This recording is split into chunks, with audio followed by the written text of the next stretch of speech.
Middle East just woke up to the explosions, sirens and chaos. Dubai, usually a city of luxury and light, saw missiles streaking across the sky. Buildings shook, panic spread, people ran for the cover. And yes, at the very same time, Qatar's air defense system lit up, intercepting the incoming missiles before they could even hit the critical sites.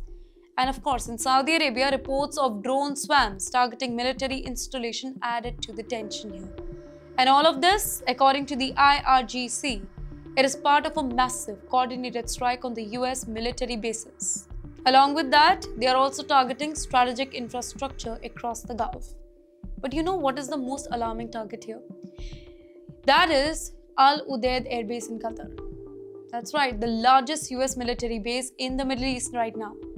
Also hit reportedly Al Dhafra Air Base in the UAE, a key hub for American operations in the region. Wait, can you imagine this? A wave of missiles and drones flying across the border, hitting military sites, commercial zones, critical infrastructure.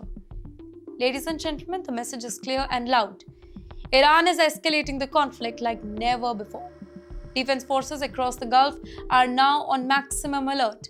Air defense systems in multiple countries have been activated, fighter jets scrambled, missile shields deployed, and governments, they are monitoring the whole situation around the clock.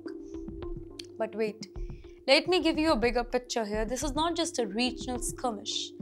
The Gulf is now a tinderbox. The risk of a wider war is real. Global oil markets are watching nervously.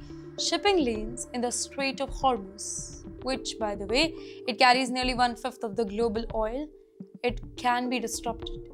Economies across Asia, Europe, the US, they are already on high alert. And the human toll? Well, massive. While early reports suggest limited casualties, the fear, panic and disruption, it is spreading fast. Thousands of residents and workers in Dubai, Qatar, Saudi Arabia, they are taking shelters, unsure of when the next strike must come. But you know what's unfolding? It's not military escalation here. It's high-stakes psychological war. Each missile intercepted, each drone downed, it is a statement of power. And Iran is sending a chilling message to the US, its allies, to the world. The Gulf is no longer uncontested. Well, the world is watching. Every city, every base, every civilian zone in the Gulf is now on the front line. And the question on everybody's mind is, what happens next? Because in the Middle East today, the skies are explosive, the tension is unbearable, and the stakes, they are higher than ever.